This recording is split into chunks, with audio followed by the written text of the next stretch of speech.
शेतकरी पीक कर्ज घेताना स्टॅम्प ड्युटी माफ करण्याचा निर्णय नेमका काय आहे आणि तो कधीपासून लागू होणार आहे याची माहिती महसूल मंत्री चंद्रशेखर बावनकुळे यांनी दिली।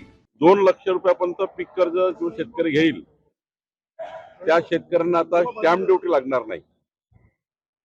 हा ऐतिहासिक निर्णय माननीय मुख्यमंत्री देवेंद्र फडणवीसजींच्या नेतृत्वात मार्गदर्शनाखाली आम्ही घेतला, आमच्या महसूल खात्याने घेतला आणि त्यामुळे आता जे शेतकरी पीक कर्ज घेतील 2 लाख रुपयापर्यंत पीक कर्ज घेतील त्यांना आता स्टॅम्प ड्युटी लागणार नाही असा निर्णय सरकारने घेतला। त्याचं नोटिफिकेशन आम्ही जाहीर केलं आहे।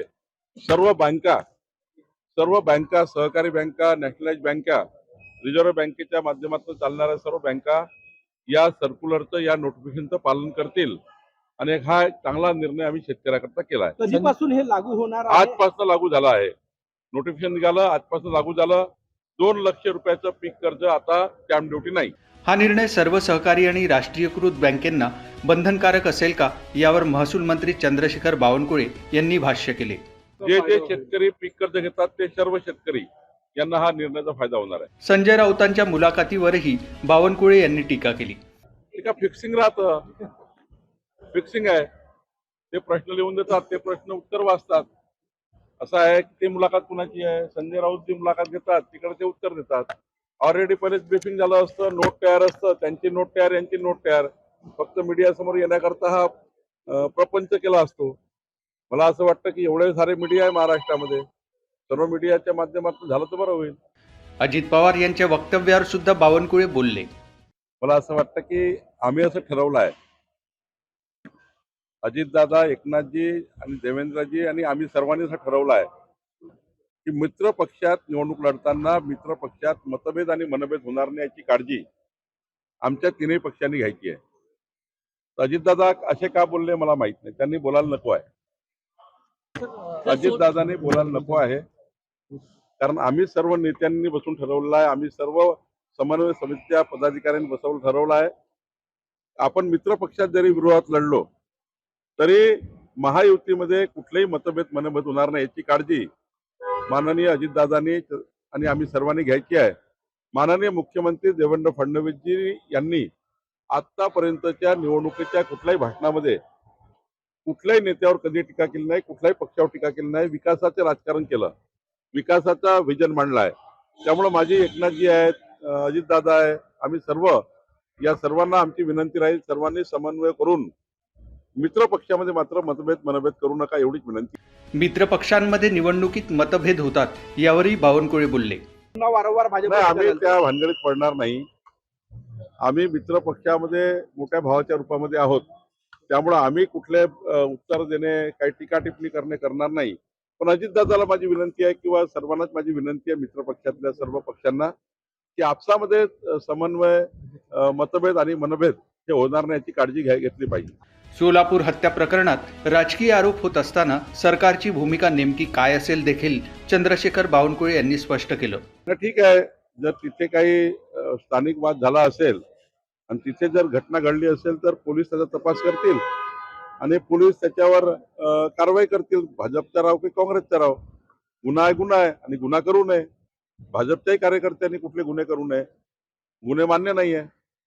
त्यामुळं मला असं वाटतं की जे काही झालं असेल त्याच्यामध्ये पोलिसांनी प्रचंड कडक कारवाई केली पाहिजे। अजित पवारांना सल्ला देण्याचा अधिकार संजय राऊतांना आहे का असा सवाल यावेळी बावनकुळे यांनी केला। संजय राऊतांचा सल्ला या ठिकाणी त्यांनी उद्धवजीला दिला होता। उद्धवजीची जी काही फसगत झाली, उद्धवजीची जे काही महाराष्ट्रात स्थिती झाली, त्याला जबाबदार जे लोक आहेत त्यांना अजितदादांना सल्ला द्यायची गरज नाही आणि अजितदादा काही त्यांचा सल्ला घेणार नाही असं दिसतं मला। चंद्रपूरमध्ये पक्षांतर्गत होणाऱ्या वादावरही चंद्रशेखर बावनकुळे यांनी प्रकाश टाकला। नाही, कुठं वाद होणार नाही। भारतीय जनता पार्टीचा कार्यकर्ता काही वाद करणार नाही। ज्या ठिकाणी अशा पद्धतीचं झाला त्या ठिकाणी पक्षाने कारवाई केली आहे। तिथल्या जिल्हाध्यक्षाला पक्षाने काढून टाकलेला आहे आणि ज्यांना उमेदवारी मिळाली आहे ते 100% निवडून येतील याकरता आम्ही काम करतो आहे। मी स्वतः सुधीरभाऊ मुनगंटीवार, मान्य जोरगेवारजी, मदन येरावारजी, संजयजी, अशोक नेतेजी आम्ही सर्व बसणार आहोत आणि आता निवडणुकीच्या मोडमध्ये आम्ही गेलेलो आहोत। तिकिटाचा विषय संपलेला आहे आणि आम्ही 100% 51% मतं घेऊन जिंकू। गडचिरोलीतील बाळ माता मृत्यू प्रकरणावर सरकार उपाय करणार आहे असं बावनकुळे यांनी सांगितलं। दुर्दैवी घटना आहे. मी जिल्हाधिकाऱ्याशी आता चर्चा करेल आणि या घटनेबद्दलची माहिती पूर्ण घेईल आणि काय नेमकं घडलं आहे याबद्दलची चर्चा करेल. बिनविरोध निवडणूक मागे दबावाचा आरोप होत असताना सरकारची काय भूमिका असते हे देखील यावेळी बावनकुळे यांनी स्पष्ट केलं. खुशाल चौकशी केली पाहिजे. आमची मागणी आहे की याबद्दल चौकशी केली पाहिजे. मला 100% माहिती आहे जे काही अनौपचारिक आमचे उमेदवार निवडून आलेले आहेत, जवळपास 45 उमेदवार निवडून आले आहेत. एकनाथजीचे आले आहेत, राष्ट्रवादीचे आहेत, पक्षपक्ष वगैरे आहेत. हे सर्व तिथल्या स्थानिक विषयामध्ये त्या ठिकाणी इतर उमेदवारांनी त्यांना समर्थन दिलं आणि मॅक्झिमम महायुतीचे काय आले तर जनतेला किंवा जे आमच्या विरुद्ध उभे राहिले त्यांना कळलं आहे की महायुतीचा उमेदवार निवडून आला तर विकासाचं राजकारण होईल. डबल इंजिन सरकारच्या माध्यमातून आमचे जे नगरसेवक निवडून आले ते विकास त्या ठिकाणी आणतील आणि जे काही आमचा संकल्प विकासाचा केला ते पूर्ण करतील.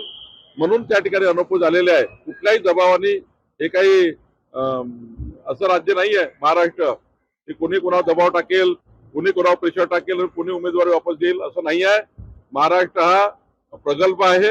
महाराष्ट्रातली जनता ही त्या ठिकाणी सुशिक्षित आहे आणि जे काही उमेदवार वापस घेतात, जे काही अर्ज वापस घेतो तो अर्ज तिथल्या विकासाच्या विषयावर प्राधान्य देऊन मला वाटते अनौपचारिक झालेले आहेत.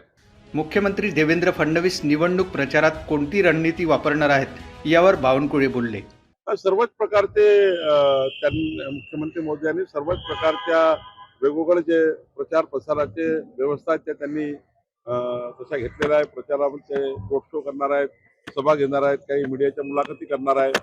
मला वाटतं की या पॅटर्नही अनेक लोकांपर्यंत आपण पोहोचू शकतो. मीडियाच्या माध्यमातून तर आपण लाखो लोकांपर्यंत रीच होऊ शकतो. रॅलीच्या माध्यमातून आपण त्या ठिकाणी हजारो लोकांना भेटू शकतो. सभेच्या माध्यमातून काही ठराविकच लोक सभेमध्ये येतात, पण रोड रॅली केली तर रॅलीच्या माध्यमातून जनतेला परस्पर भेटता येतं आणि मीडियाच्या माध्यमातून आपल्याला माहिती आहे की घरापर्यंत पोहोचता येतं. नागपुरातील बंडखोर उमेदवारांना समजावण्यासाठी पक्ष सक्रिय आहे या सर्वांवर स्पष्टपणे महसूल मंत्री चंद्रशेखर बावनकुळे यांनी भाष्य केलं आहे. बंडखोरी दोन संदर्भात चार ठिकाणी आता राहिलेलं आहे. 4च ठिकाणी बंडखोरी आता राहिलेली आहे. अपक्ष लोक लढलेले आहेत. त्यांनाही आम्ही शेवटपर्यंत समजावू आणि शेवटपर्यंत त्यांची उमेदवारी आम्हाला कसं त्या ठिकाणी समर्थन मिळेल याची आम्ही काळजी घेऊ. 4च आता उमेदवार असे आहेत जे आमच्या पक्षाचे अपक्ष उभे आहेत. त्यांना शेवटपर्यंत आम्ही समजावू.